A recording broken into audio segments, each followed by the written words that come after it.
Hi friends, welcome to my channel. இன்னைக்கு 12th Mathsல applications of differential calculusல exercise 7.49 தான் பார்க்க போறோம். Find the absolute extrema of the function f of x is equal to 3 cos x on the closed interval 0 to 2 pi அப்படினு சொல்லி நமக்கு கொடுத்திருக்காங்க. இது என்ன பண்ணனும்னா f of x ஒரு தடவை டிஃபரன்ஷியேட் பண்ணனும். அந்த டிஃபரன்ஷியேட் பண்ண வேல்யூவை equal to 0, அதாவது f dash of x is equal to 0 அப்படினு சொல்லி சப்ஸ்டிட்யூட் பண்ணி x ஓட வேல்யூ கண்டுபிடிக்கணும்.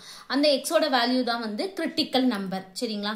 அந்த நம்பரையும் இந்த இருக்குல இந்த க்ளோஸ் இன்டர்வல்ல கொடுத்திருக்காங்களா இந்த ரெண்டு நம்பரையும் f of x ல x க்கு பதிலா 0 x க்கு பதிலா 2 pi அப்ப நம்ம கண்டுபிடிச்சோம்ல அந்த கிரிட்டிக்கல் நம்பர் அது எல்லாத்தையும் சப்ஸ்டிட்யூட் பண்ணி வர்ற ஆன்சர் வந்து எது அதிகமான வேல்யூவோ அப்சல்யூட் மேக்ஸிமம் வேல்யூ எது கம்மியான வேல்யூவோ அப்சல்யூட் மினிமம் வேல்யூ அப்படினு சொல்லி நம்ம கண்டுபிடிக்க போறோம். ஃபர்ஸ்ட் கொடுத்திருக்க f of x வந்து நம்ம எடுத்துக்குவோம் 3 cos x. இதை டிஃபரன்ஷியேட் பண்ணா f dash of x 3 cos x differentiate பண்ணா minus sin x. அப்ப மைனஸ் முன்னாடி போட்டு sin x மட்டும் போட்டுக்குவோம். அடுத்து வந்து என்ன பண்ணனும்னா f dash of x is equal to 0.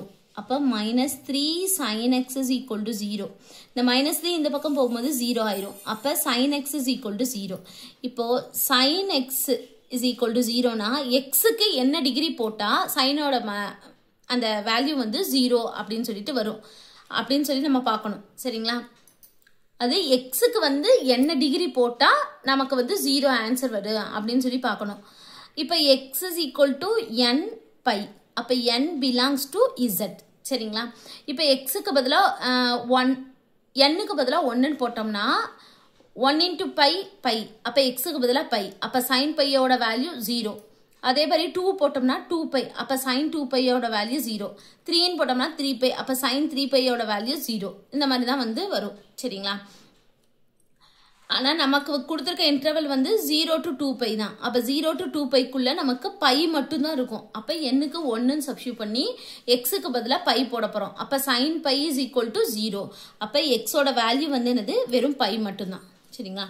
இந்த pi இதுதான் வந்து நமக்கு என்னது critical number.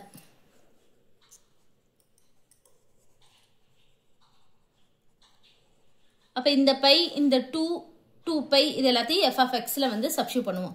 x is equal to 0, f of x is equal to 3 cos x. x க்கு பதிலா நம்ம ஃபர்ஸ்ட் 0 ன்னு போட போறோம். 3 into cos 0. cos 0 ஓட வேல்யூ வந்து என்னது 1. அப்ப 3 into 1 3. அடுத்து 2 pi போட போறோம். x is equal to 2 pi. அப்ப 3 into cos 2 pi. cos 2 pi ஓட வேல்யூ plus 1. அப்ப 3 into 1 3. அடுத்து x is equal to pi. f of pi 3 into cos pi. cos pi ஓட value minus 1.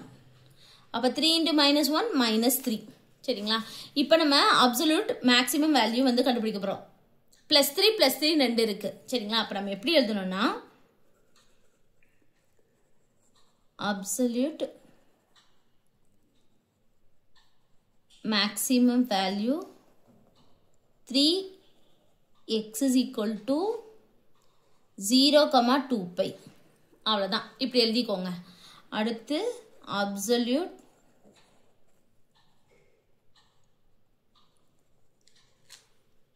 minimum value minus 3. சரிங்களா? அப்ப minus 3 போட்டு x is equal to pi. அவ்வளவுதான். இப்படி போட்டு முடிச்சுக்கோங்க. கண்டுபிடிச்சிட்டோம் இந்த சம். Thank you.